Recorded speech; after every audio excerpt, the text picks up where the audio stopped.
So we might do a little one other thing.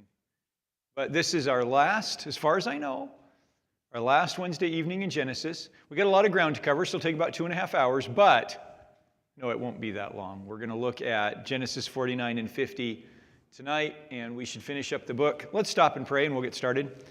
Lord, I want to be close to you, and I want to know you and be connected with you so that when I study your word, I hear what you have to say, and when I speak your words. Forgive me for the distractions that I allow in my life that keep me from focusing on you, and help me tonight as we open your word to hear what you have to say to me and to each one of us. We thank you. Amen. Well, we started looking at Genesis 49 last week, and I had the study all written out for Genesis 49, and it really is really interesting. There's no getting around it, the blessings that Jacob gives to his sons. But I have two problems with taking just kind of a 10,000-foot overview of that section.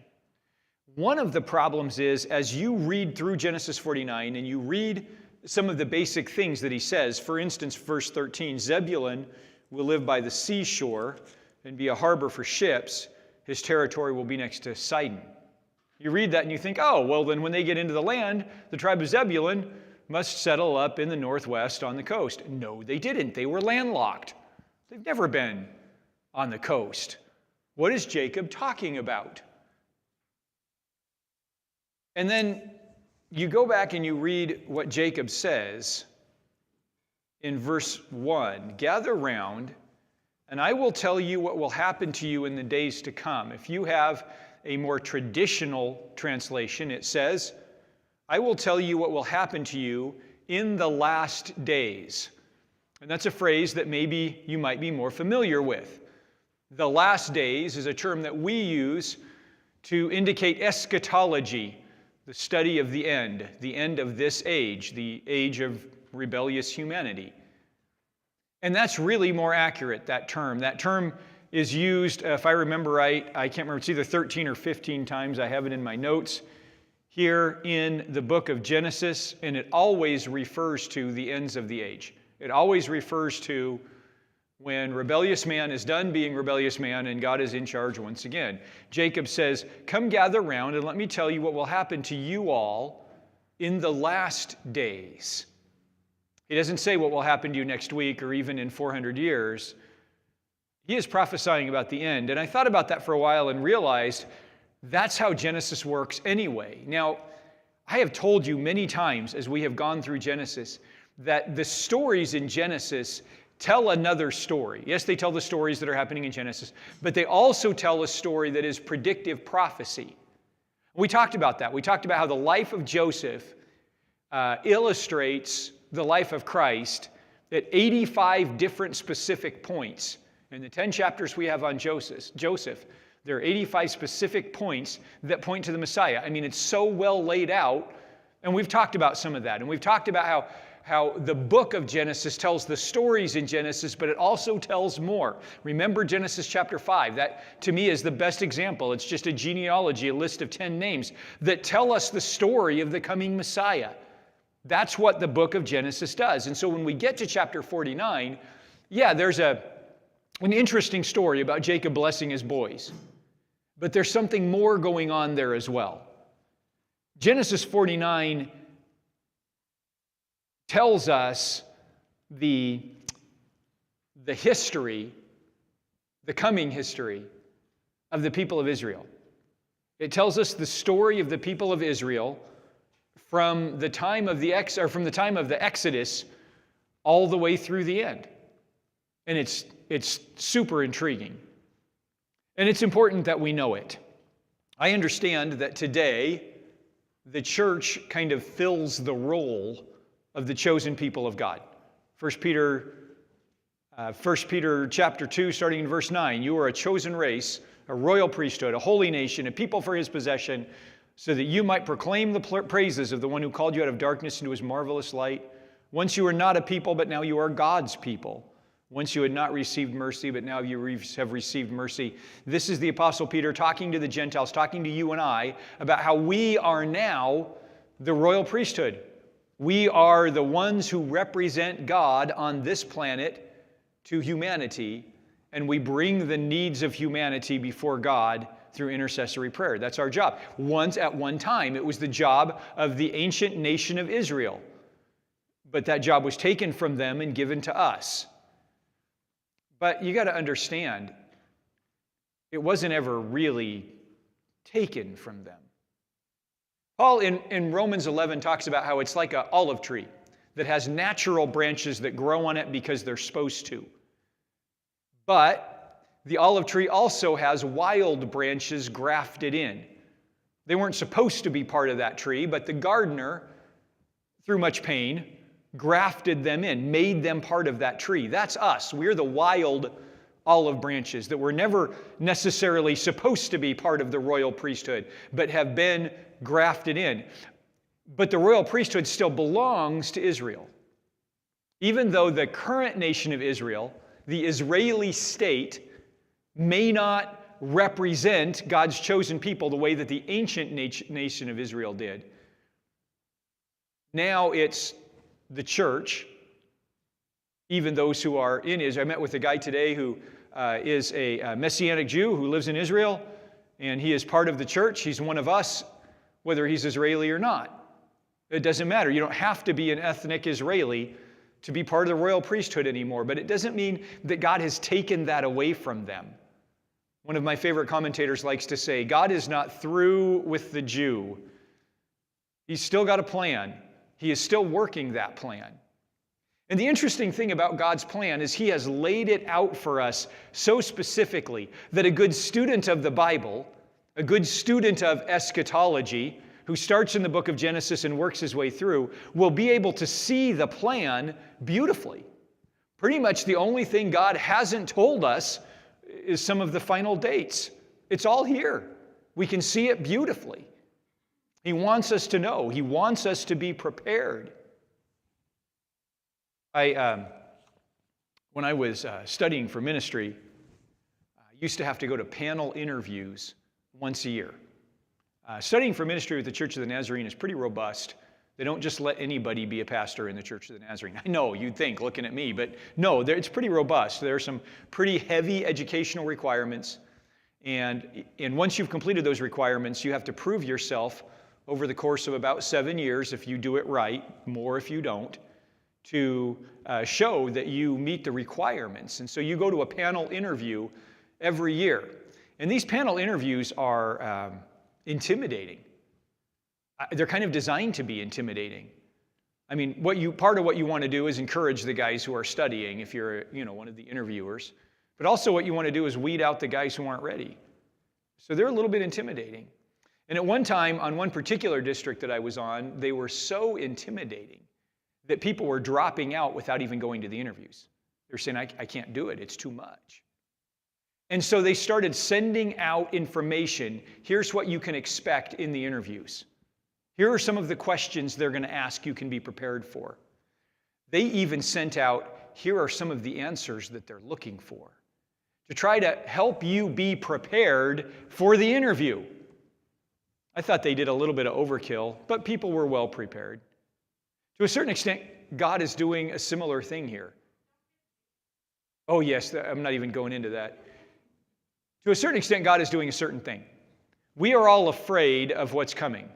We have a tremendous fear of the unknown. I remember when I was a little kid and I went to summer camp for the first time, I was scared to death because I didn't know what was going to happen there. That's the way we are. We are afraid of the unknown to the point that we will not do things we would like to do because we're scared of it because we've never experienced it before. God doesn't want us scared about the future.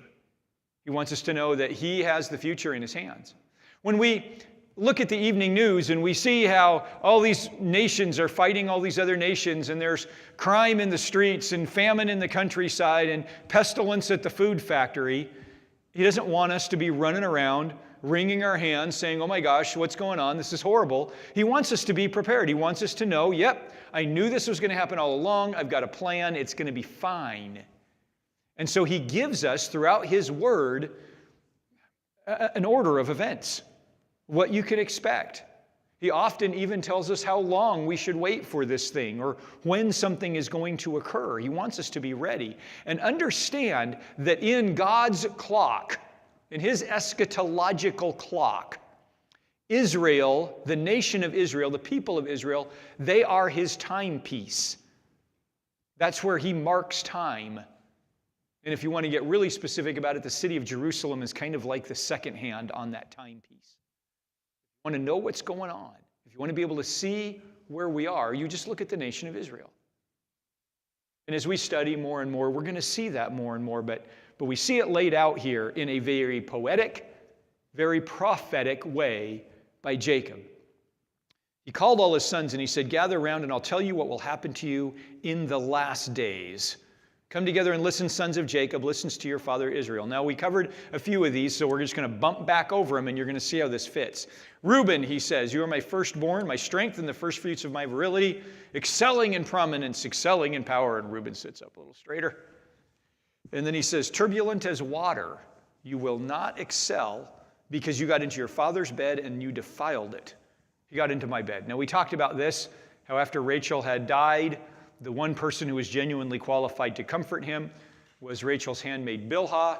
Reuben took his chance and stepped up and said, "I'm the man of this family now, I'm in charge," and he raped Bilhah. And in doing that, and thought that, his father wouldn't never say anything about it. 40 years later, his father brings it up. And we talked about this. Now, understand that we're also talking about a period of time in the history of Israel. And I've mentioned John Corson before. He has a fantastic outline in his commentary of this. And so I'm going to work off of his outline for my headings here. So if you happen to write down the headings and think I'm real smart, I just read somebody smart, is how that works. He said this was a period of the time of Israel that he refers to as a time of disappointing people.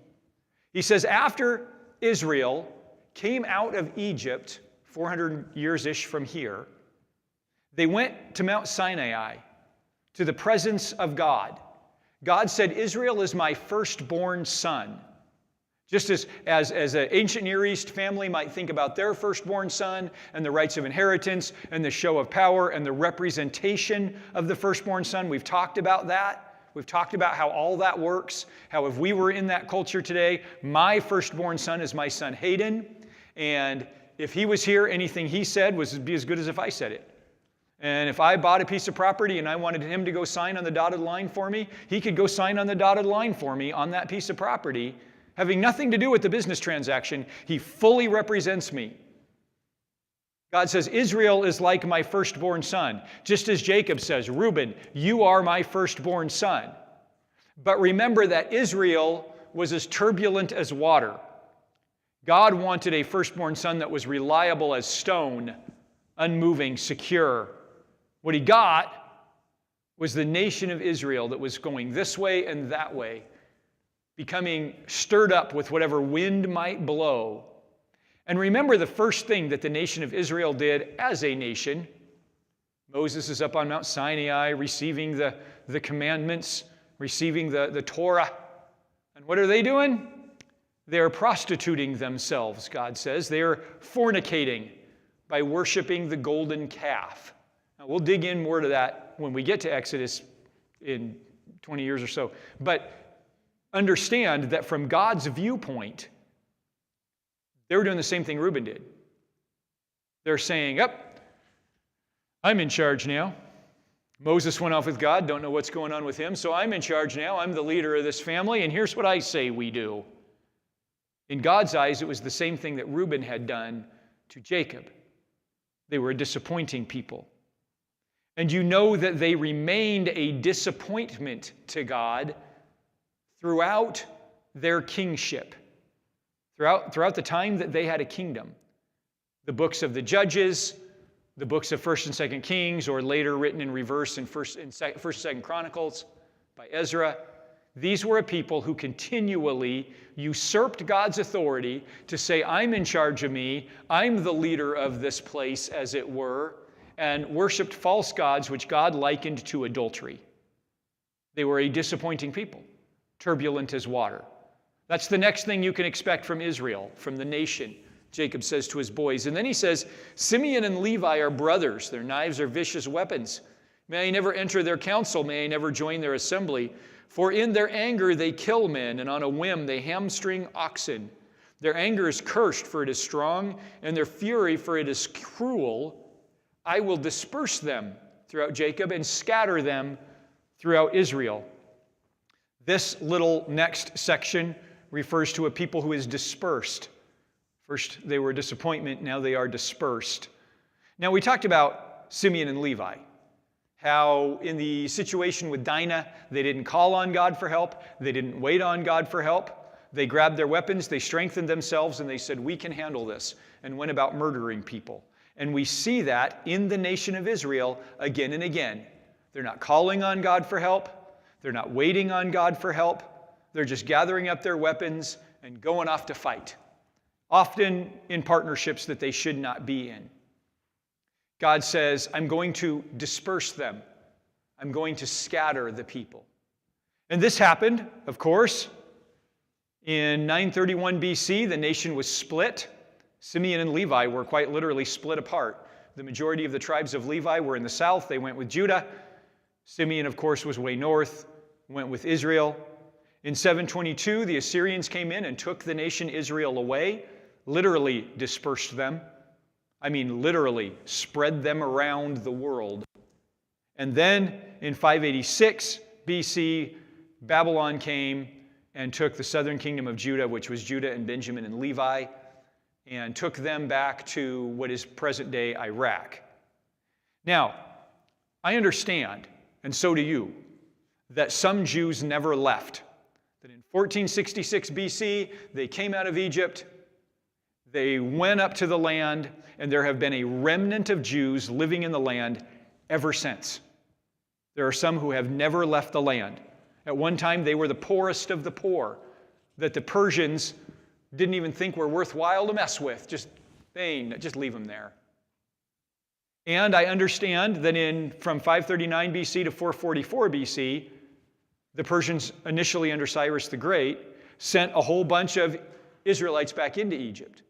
Now, some will say there are 10 lost tribes. You heard that phrase, the 10 lost tribes? That's referring to the northern kingdom of Israel that was taken by the Assyrians and scattered around. Well, they're gone, those 10 lost tribes. No, they're not.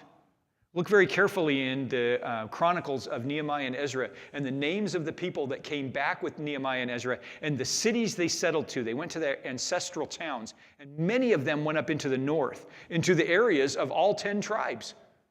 They were still there. They're still there. And some of them have been there ever since. Interesting.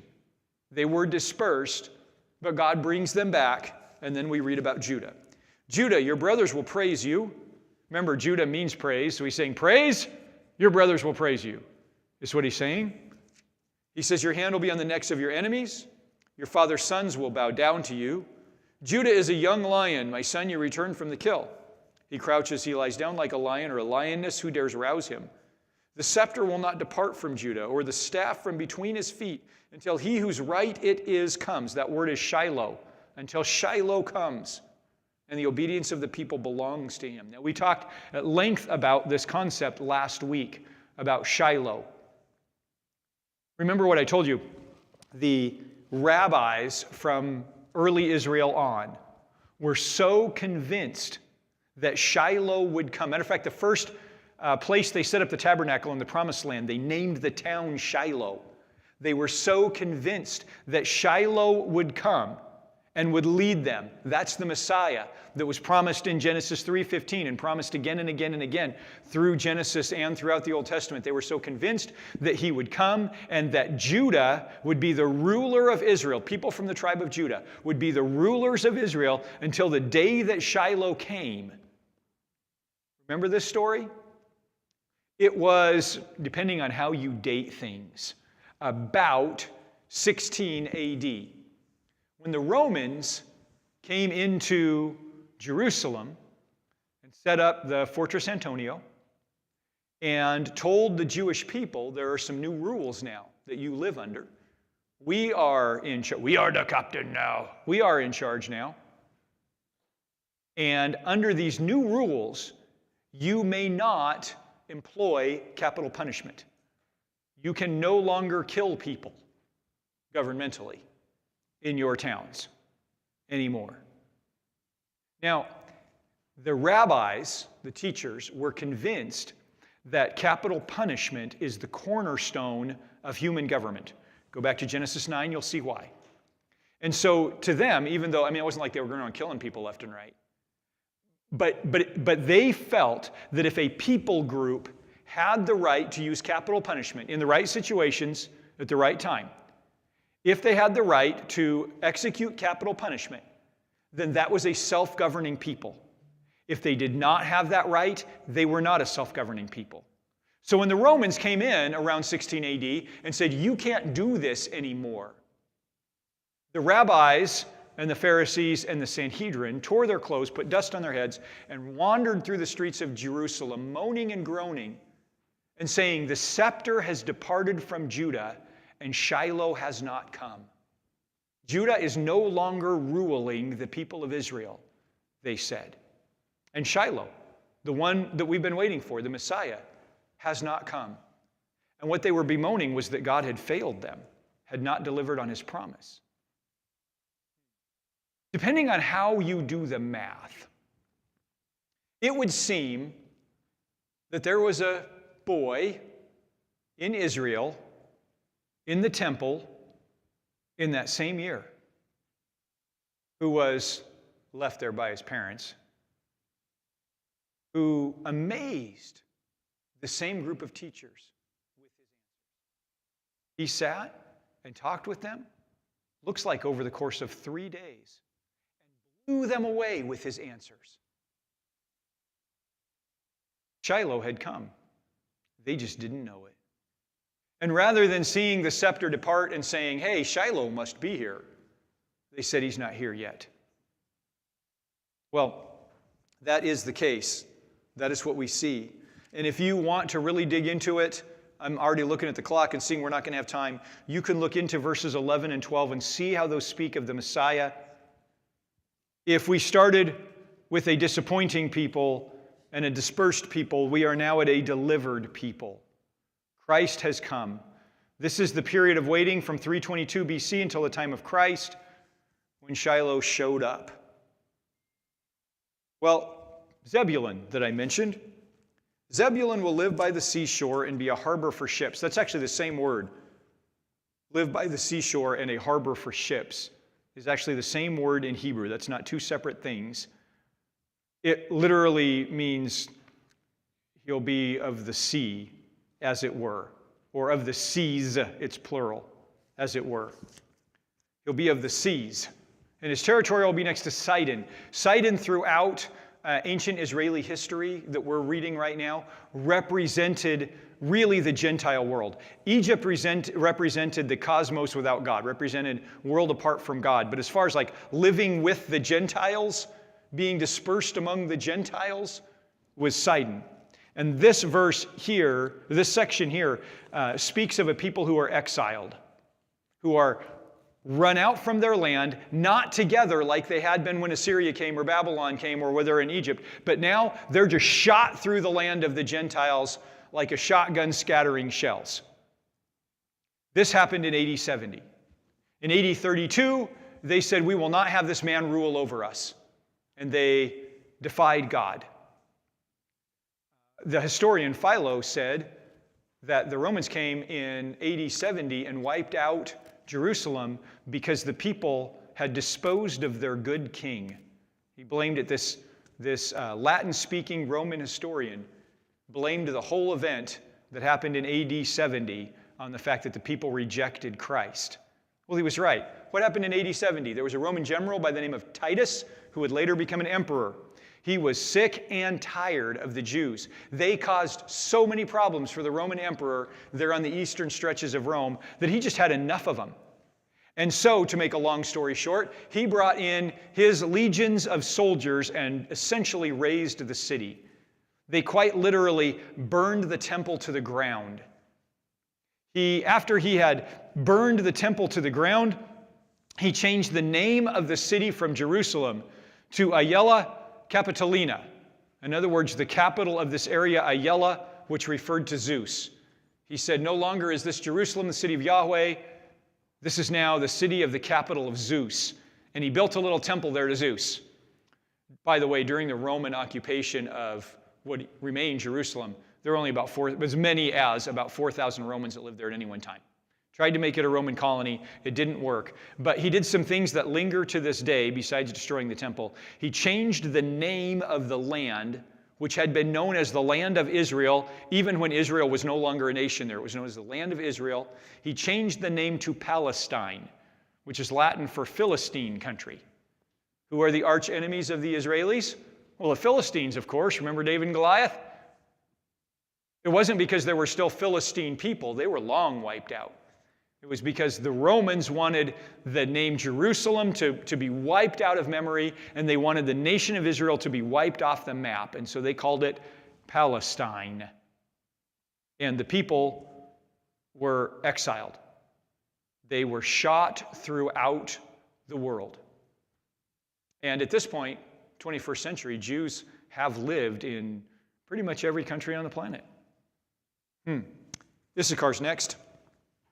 Issachar is a strong donkey lying down between the saddlebags.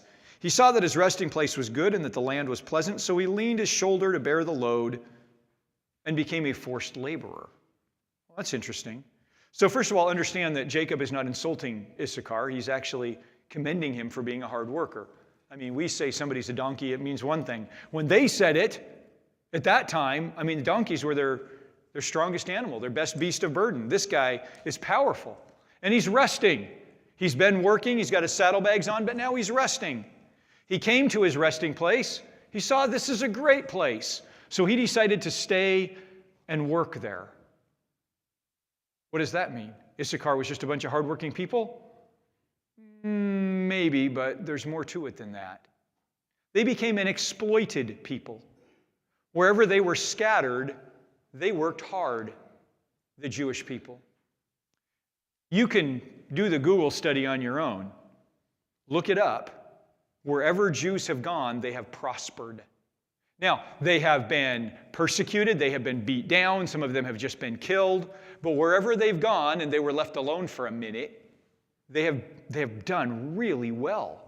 The majority of our Nobel Prize winners have been Jews. Most of the patent holders by percentages are Jews. When you start thinking about all of the medical advancements of the 18th, 19th, 20th, and now 21st century, the vast majority of them have been advanced through Jewish medicine and Jewish doctors. When you start looking at medical technology, when you start looking at computer technology, this is all stuff that's been advanced by Jewish people. And to this day, the one truly thriving piece of economy in Israel has to do with advancing technology.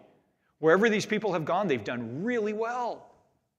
They've been bankers and investors and business owners, and they've worked hard and they've done really well, and they have done so well that Hitler blamed them for the failing of Europe. That's why Hitler launched his campaign against them.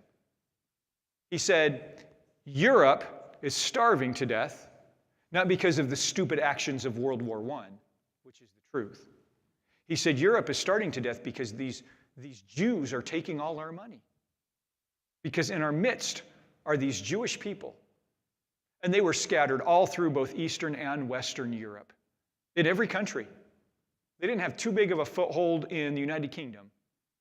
But all through France and Germany and Spain and Poland and Russia and Austria, all through that area, there were successful, prosperous Jews. Funny thing is, if it were not for the German Jews that fought in World War I, Germany would have been completely and totally crushed, nothing left. I know they lost. They would have been destroyed and decimated and gone, like Prussia, which no longer exists, except for very patriotic German Jews. He didn't see that. He just said, these people are just taking all of our stuff.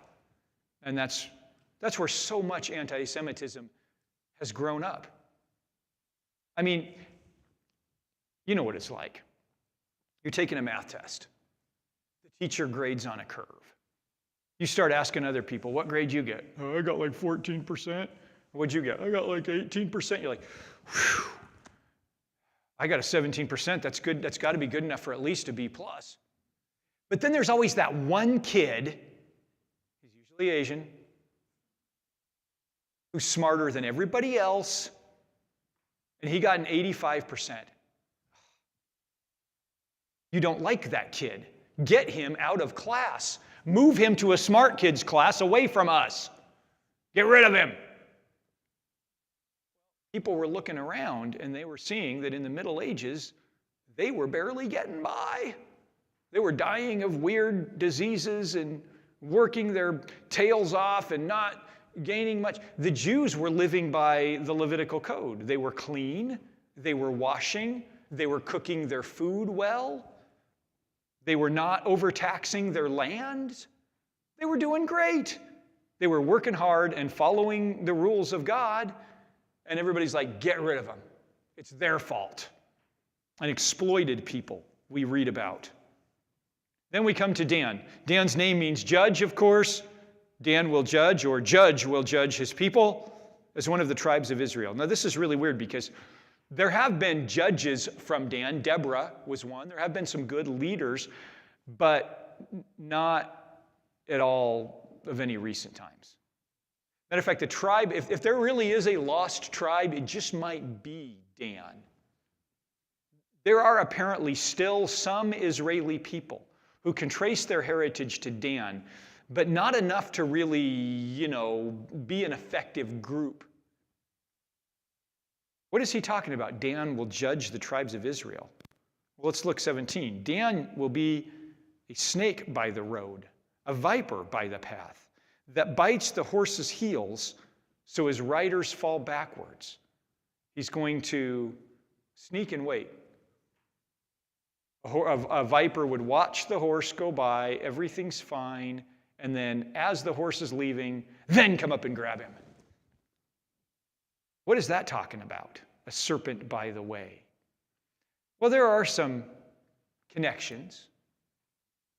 Jeroboam put the first of the golden calves in Dan. And Dan, there's actually, you can go to the area of the tribe of Dan today and see the platform where that golden calf once stood.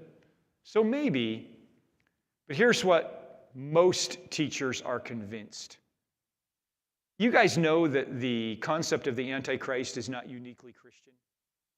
It's a very Jewish concept, the Antichrist. They don't call it the Antichrist. They call it the man of lawlessness. But there's going to be a leader come into the world who leads people astray. And one of the things this leader will do is make a covenant with the Jewish people for peace. And the Jewish people will say, he's our deliverer or our judge. He'll make a 7-year covenant. 3.5 years into that covenant, he will turn on them, defy the covenant, and persecute them in a way they have never been persecuted before. And many rabbis believe that that leader will come from the tribe of Dan. And this is one of the prophecies that tell us that this leader will say, hey, I'm an Israeli just like you. I can trace my heritage back to the tribe of Dan. Hopefully the people would pay attention, but it sounds like they won't. And that's why Jacob says, verse 18, I wait for your salvation, O Lord. Like what Jeremiah says, if it weren't for the Lord's mercies, we would perish. Interesting. Well, verse 19, Gad. Gad will be attacked by raiders, but he will attack their heels. So Israel's going to be persecuted. Gad, remember the name Gad means troop? Troop, like a troop of warriors? Well, it says he is going to be attacked by raiders, but he will attack their heels. This refers to the end times. While we have the man of lawlessness from the tribe of Dan turning on the Israeli people, The nations around Israel will gather around them to destroy them. You can read about this in Ezekiel 38, 39, 40, 41, right in there. You can read about it in that section there in the end of the 30s in Ezekiel. You'll read about the whole thing. The battle of Gog and Magog, you'll read about how these nations, led by Russia, by the way, interestingly enough, will come down to attack the Israeli people, and they should be destroyed. They should be destroyed. But they will not be destroyed because a couple of things are going to happen. One of the things that's going to happen, we'll read about in verse 20, Asher's food will be rich, and he will produce royal delicacies. Well, it literally says bread from Asher will be rich, and sure enough, to this day, Hebrew people make great bread, but that's not what he's talking about. The thought here, as you read that section of Ezekiel that I was talking about, when these nations come to gather around Israel, Israel will escape and will run to the desert. We actually read about this in Revelation as well, chapter 5. Israel, 6, right in there. Israel will escape and run to the desert, and the thought is they will run to the rocky areas. You've heard of the city of Petra? They'll run into that area, and they will be protected, a protected people, supplied by the king. Who is the king? Well, it's God himself. Will supply them during that time. And also during that time, Naphtali is a doe set free that bears beautiful fawns. What is that talking about?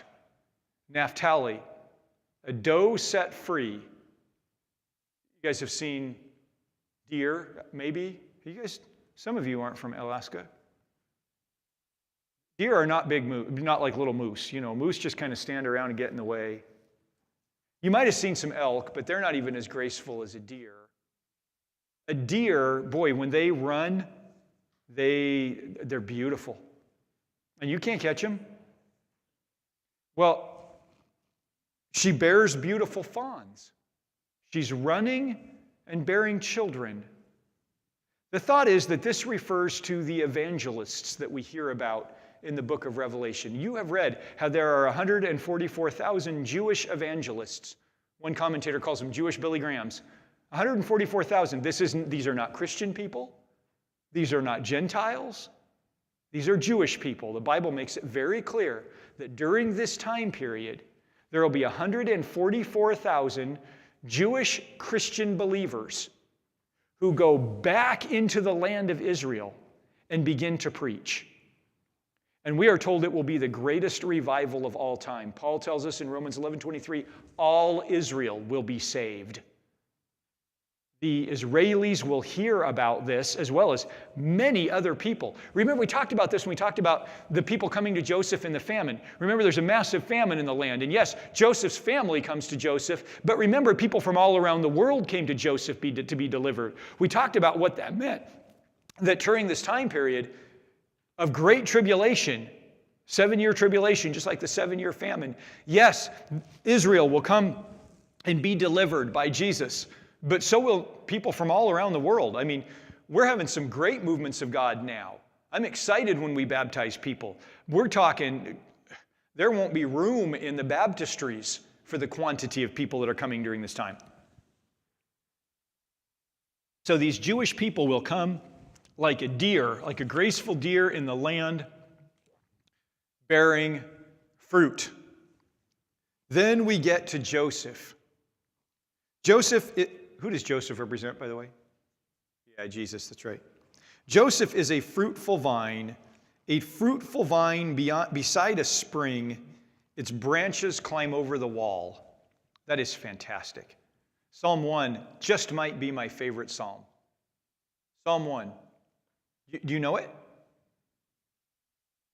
Some of you are trying to think. I used to be able to quote it, but not tonight. My brain is too tired. It talks about the person who is wise, who doesn't walk with the wicked, or stand with the scoffers, or sit in the assembly. A person who is wise is like a tree that's been transplanted by a stream. And when it's transplanted by the stream, its roots go down deep and pull directly from the stream. And as a result, in Israel, where they don't have winter like we do, as long as that tree has water year-round, it will blossom and produce fruit year-round. So that person, the wise person, is like that. Your roots go down deep. You connect into Christ, as it were, and regardless of the season, you're producing fruit year-round. This is that kind of picture. This vine is by a stream. Its roots are gaining continuously. It is growing continuously, and its vines go over the wall. Okay, so this is like a grapevine.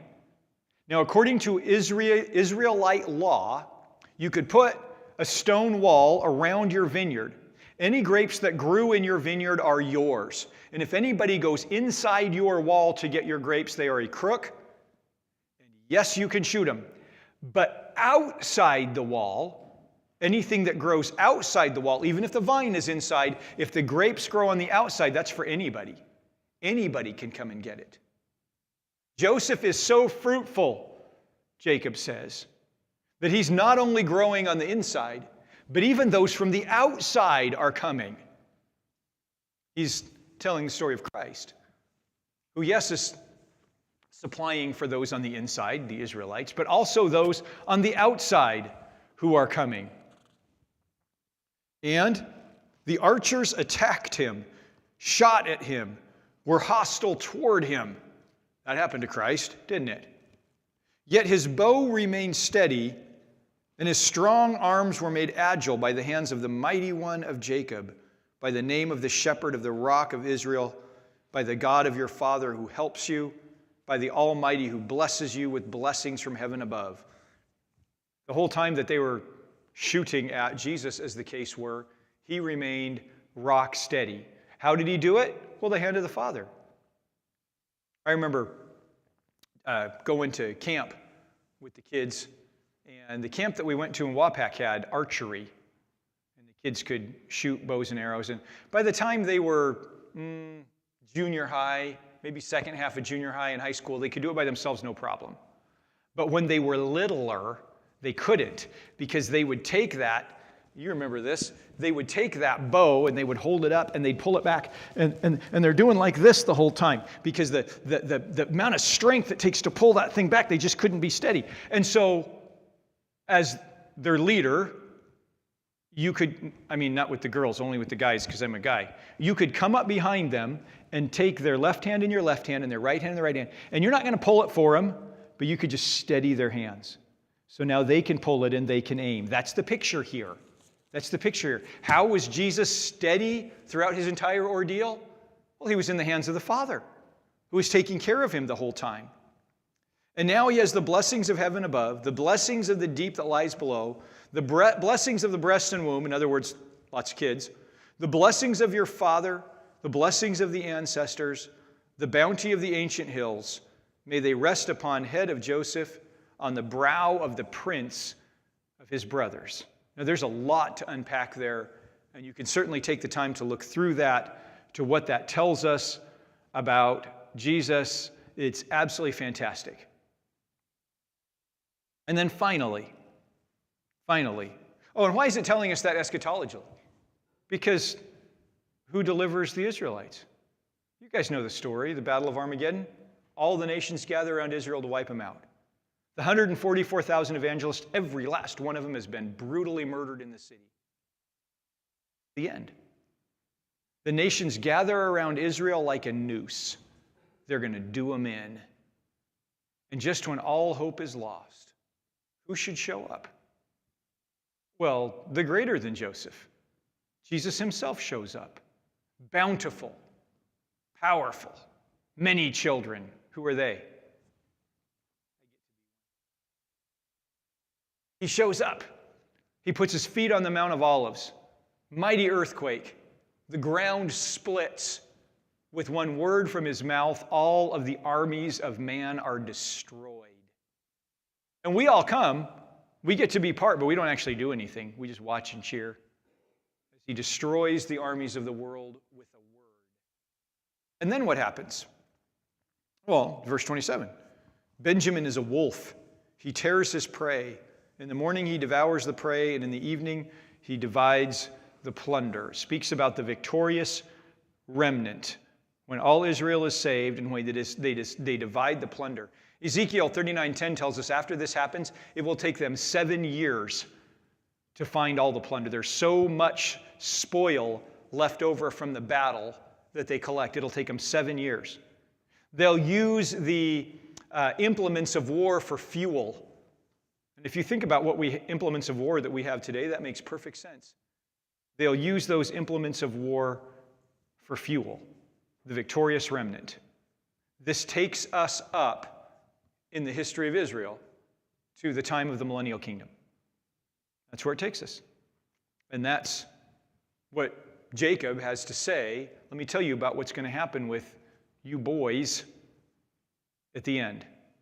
That's the story he tells us. He just lays it out. Just like it's been being laid out for the last 10 chapters. I mean, God really wants us to pay attention and know this stuff, and we will study it deeper and deeper as we go through. Now, that leaves me 15 minutes. You bet. 14 minutes. Wendy just corrected me. 14 minutes for Genesis chapter 50. Let's read this last little part here. Listen, I told you no more sermons in Genesis, but we got to come back to this part. Then he commanded them, Jacob said to his sons, I am about to be gathered to my people. Bury me with my fathers in the cave in the field of Ephron the Hittite.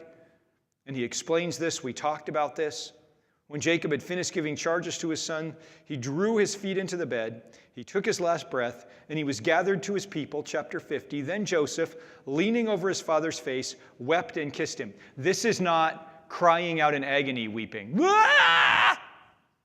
This is quiet crying. That's very acceptable. It was a sad day. He wept, he kissed him, and he commanded his servants, who were his physicians, to embalm his father. So they embalmed Israel. They took 40 days to complete this. For embalming takes that long, and the Egyptians mourned for him 70 days. We're going to talk about that just a little bit on Sunday morning. For a pharaoh, you mourned 72 days. They mourned for Jacob for 70 days. Who the heck is Jacob? He's this nomadic herdsman from the north. And yet, for some reason, he was given the highest state honor a citizen could get. Wow. When the days of mourning were over, Joseph told Pharaoh's household, if I found favor with you, please tell Pharaoh that my father made me take an oath. Why isn't he telling Pharaoh? Probably because he is not presentable before Pharaoh. Because during this time of mourning, he probably did not shave. And so he's got hair on his head, and he's got hair on his beard. And the Egyptians, before you could appear before Pharaoh, you had to be shaved completely clean. So he could not go and show himself to Pharaoh. So he said, tell Pharaoh that I made an oath to my father that I'll bury him in the land of Canaan. Now let me go and bury my father, and then I'll return. So Pharaoh said, go bury your father in keeping with your oath. Then Joseph went to bury his father, and all Pharaoh's servants, the elders of his household, and all the elders of the land of Egypt went with him. Can you imagine the size of the procession? All of the men of Israel and the elders of the land of Egypt, that would be the rulers of the land of Egypt. Wow. They all went with him, along with all Joseph's family and his brothers and Joseph's family. Only their dependents, flocks, and herds were left in the land of Goshen. Would you just lock that in the back of your mind? That all the dependents, flocks, and herds were left in Goshen? We're going to come back to that in 400 years when we get to Exodus. So just lock that back there and remember that. Horses and chariots went up with him. This would be like all of the F-22 Raptors flew up with him, is the picture that's being painted. I mean, the army went with them. It was a very impressive procession. When they reached the threshing floor of Atad, who's Atad? I don't know. He's got a big threshing floor there. What's a threshing floor? It's a plot of land, could be about the size of like a baseball diamond. They could be a lot bigger than that. You could have a pretty big threshing floor, and there are some that are smaller, but it's not going to be any, I shouldn't say that. It's really not going to be any smaller than about the size of a baseball diamond, but could be as big as, like, say, a football field. Just to give you some ideas. And it would be a section of dirt that had been trampled so hard and flat that it was almost like stone in and of itself. And the threshing floor would be where they would separate the wheat from the chaff. So they get to this spot. It's flat and level and hard. Unlike where they've been walking, they're not kicking up dust when they get there. So they take that spot and use it for a funeral. And now they have basically the Israeli version of the Egyptian funeral. They have a funeral there, and they lamented and wept loudly. And Joseph mourned 7 days. It was a 7-day funeral. When the Canaanites inhabitants of the land saw the mourning of the threshing floor of Atad, they said, "This is a solemn mourning on the part of the Egyptians." They said, "Wow, what are the Egyptians doing here? This is really something. There must be something going on." What was going on? A random nomadic herdsman from the north died. Talk about that later. So they called the place Abel Mizraim. Mizraim, that is the Hebrew word for Egypt, and we will come back to it many times. And it's across the Jordan. And you can actually go there today, at least to that area, and see where that was at. So Jacob's sons did for him what he'd commanded him. They carried him to the land of Canaan and buried him at the cave of Machpelah in the field near Mamre, which Abram had purchased as a burial property from Ephron the Hittite. After Joseph buried his father, he returned to Egypt with his brothers and all who had gone with him to bury his father. That's good. Now, when Joseph's brothers saw that their father was dead, they said to one another, "If Joseph is holding a grudge against us, he will certainly repay us for all the suffering we caused him." Is Joseph holding a grudge? Why do they think Joseph is holding a grudge against them? I know my mic is just cutting in and out like crazy. Carlos got one for me. He wants me to switch. Maybe it needs batteries. Why did they think Joseph was holding a grudge? Because they're holding a grudge. They had never gotten past this. They had never said to themselves, "Joseph has forgiven us. Everything is fine." Now, there's a real lesson in that, and it's worth taking a minute to stop and consider. Did you know that Christ has forgiven every sin you have ever done, you may currently be doing, and you ever will do? Everything you've done in overt rebellion against him, everything you have ever done by accident, every selfish attitude or action you have ever had, and every mistake you have ever made was paid for on the cross. That's what tetelestai means. It's like my favorite Aramaic word, tetelestai. We say it is finished. And that's part of it. But you have to consider what is finished. You ever been to a mortgage burning ceremony? The church finally paid off its mortgage. There's no more mortgage. And you take all the paperwork and you burn them up. You could say right then, tetelestai, it is finished. What is finished? The mortgage is finished. Why is the mortgage finished? Because it's paid for. It's paid off. That's what tetelestai means. It's not just that it's done. It's that it's paid for, so it's done. He's taking care of it all. Matter of fact, he says every sin will be forgiven man except one. Do you know what that sin is? Blasphemy of the Holy Spirit. I can't tell you how many people have come up to me, "Oh, Pastor, did I commit blasphemy of the Holy Spirit?" The fact that you're asking me that question tells me no. What is blasphemy of the Holy Spirit? Well, what's the job of the Spirit? Well, he's to convict the world about sin, righteousness, and judgment, and to convince the world about Christ. So if you say, "I am not convinced about Christ, I do not believe that I'm a sinner in need of judgment," then you have, blasphemy? Blaspheme. It's a Greek contraction, and it means to speak against the fame of, to say something negative about someone. Specifically, something that they promote. Like if my wife told you, "Yes, Troy is my husband," and you said, "Troy is not your husband, I don't believe it," you would be blaspheming her, speaking against what she has presented as herself. The Holy Spirit says, Christ is the Savior, come from God. He is here to save you from your sin and to bring you into the presence of the Father. And if you say, "I don't believe that," that's not the case.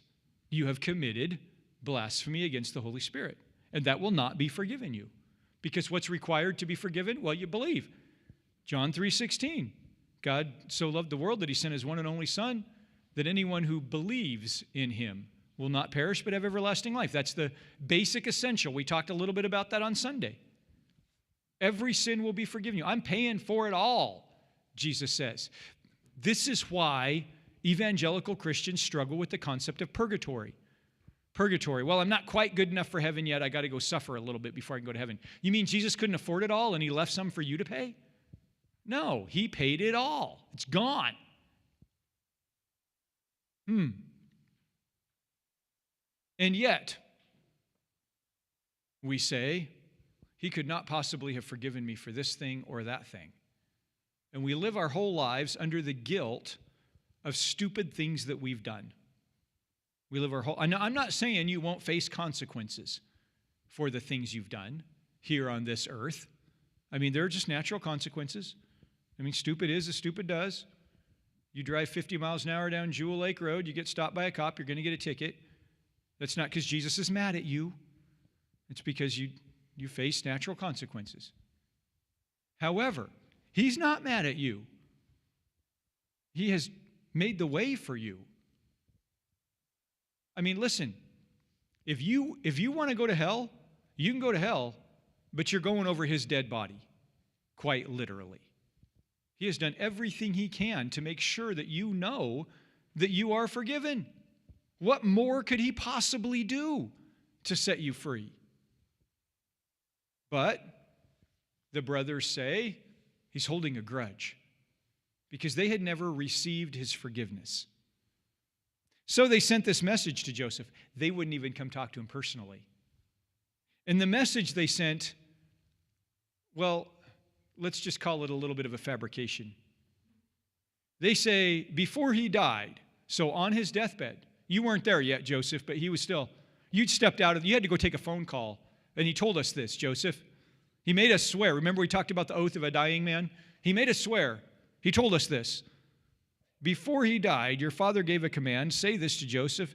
Please forgive your brother's transgressions and their sin for the suffering they've caused you. Therefore, please forgive the transgression of the servants of the God of your father. And Joseph wept. When he heard their message, he wept. I've thought a lot about when we see Jesus weep. There's really only a couple of times. He weeps over the city of Jerusalem because they won't listen.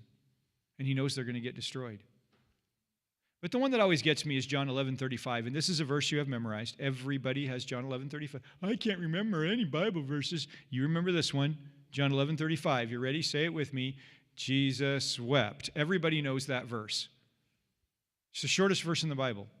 It is remarkably interesting that John, when writing the gospel, set that aside as its own paragraph. It's remarkably interesting that the translators left it alone and said that is a complete, not just sentence, but a complete frame of thought. Nothing needs to be added. Jesus wept. Why did Jesus weep? Well, because he saw all the people gathered around Lazarus' tomb. Was he sad that Lazarus died? No. He knew that was going to happen. Go read the chapter, John 11. It's obvious. He planned this whole thing. He knew that Lazarus was going to get sick and die, and he knew that he was going to come and raise him from the dead. He had this planned for a long time. He wasn't, oh no, Lazarus died, and I wasn't expecting it. No. I thought for a long time, he is weeping because his heart is broken because of the weeping of the people. Because the people are so sad, and maybe that's the case. Maybe his heart is broken because I know that he mourns when we mourn. The Bible tells us that it does break his heart when we're sad. You guys who've had kids, you know how that works. I mean, your kids are little and they're crying. I mean, they're only 3 or 4 years old, but they're not crying to throw a fit, but they're legitimately crying because something has broken their heart and they're sad. And you just can't hardly keep it together. It might not be something that matters to you, but just because they're brokenhearted, you're crying. And I thought that must be it. But I just haven't been satisfied with that answer. There's got to be something more. And I keep looking at it. And here's why I think he was crying. Because Martha came out and said, Jesus, if you had been here, our brother Lazarus would not have died. And Jesus said, I'm the way, the truth, and the life. Don't you believe this? Yeah, Jesus, yeah, I believe. I believe you'll raise him up on the last day. No. Don't you believe, Martha, that life is in my presence? That life doesn't end when the body dies. Death is not about the end of the body. It's about the end of relationship. Lazarus has a relationship with me. We've talked about this, Martha. Don't you understand? Don't you believe this? And just about the time he starts to convince her a little bit, out comes Mary. Jesus, if you had been here, our brother would not have died. And he weeps. They don't get it. I give my life for them, and they don't get it. Joseph's brothers come, oh, please forgive us. And he weeps. They don't get it. They don't understand that I've paid for them. They don't understand that they're completely forgiven. Verse 18, his brothers do finally come to him, and they bow down before him and say, we are your slaves. But Joseph said to them, don't be afraid. Am I in the place of God? In other words, God planned all this, guys. It's nothing you did. It's what God did. Listen, selling me in slavery, sure, bad idea. But if you hadn't have done that, God would have gotten me here to Egypt some other way. Am I in the place of God? You planned evil against me. God planned it for good to bring about the present result, the survival of many people. And we know that God works all things for the good, for those who love him and are called according to his purpose. Therefore, don't be afraid. I will take care of you and your children. Boy, we could dig into that, but we are about out of time. And he comforted them and spoke kindly to them. And then Joseph and his father's family remained in Egypt. We talked about this on Sunday. Joseph lived 110 years. He saw Ephraim's sons to the third generation. The sons of Manasseh's son Machir were recognized by Joseph. And Joseph said, I'm about to die, but God will certainly come to your aid and bring you up from this land he swore to give to Abraham, Isaac, and Jacob. Joseph believes it entirely. Joseph made the sons of Israel take an oath. When God comes to your aid, you are to carry my bones up from here. This is not my homeland. This is not where I belong. I want to be in my homeland. Joseph died at 110. They embalmed him and placed him in a coffin in Egypt because he was a very important guy. And after this, it is thought that the Pharaoh that we believe was the Pharaoh at the time of Joseph was no longer alive at this point. Joseph had already died, and his son was now ruling. And his son was not as powerful, not as strong as the Pharaoh that was Pharaoh when Joseph was prime minister. The son ended up losing the throne. There was essentially a coup. Remember that these pharaohs were Semitic. And so Joseph, being a Semitic person as well, it was a good connection. But they were ruling over Hamitic people, Egyptian people. And the Egyptian people resented having a Semitic king. And so there was a dynasty change that happened at that point. And out of that dynasty change comes kings that you are used to hearing about, like Ramses, that we will be reading about in Exodus. So that's what happened. That is the end of Genesis. You can applaud all you like. We have completed it. I left a whole lot on the table. Feel free to look into that if you would like. We're going to finish up one last little detail on Sunday, and then we're moving on. And, you know, it's almost Christmas time, and I just happen to be starting a study of the Gospels. That's going to be good. So let's see, not next week, but the week after that. Is next week Thanksgiving week? Next week, a week from tonight, no Bible study because it's Thanksgiving week. And is it that Sunday night that's Pie and Praise? It's this Sunday night. Whew, I'm a week away. This Sunday night is Pie and Praise, and you want to be here for that. It's going to be incredible. It's testimony night. Bring people and bring dessert to share to testimony night. It's going to be really cool. It's just, we set the entire evening aside just to tell each other what God's done. And it's going to be super fun, really good. Bring everybody. I'm going to try to get as many teenagers as I can here for it. So, and then, yes, so the next Wednesday is Thanksgiving Wednesday, so there's no Wednesday night. That following Wednesday, Wendy and I will be gone, and we haven't even talked about whether or not there will be any kind of Wednesday night. I guess Rochelle's teaching that night. So there may not be a Wednesday night service that night. Let's pray. Thank you, Lord, for leading us through the book of Genesis. Please continue to teach us and help me to hear from you. We thank you. Amen.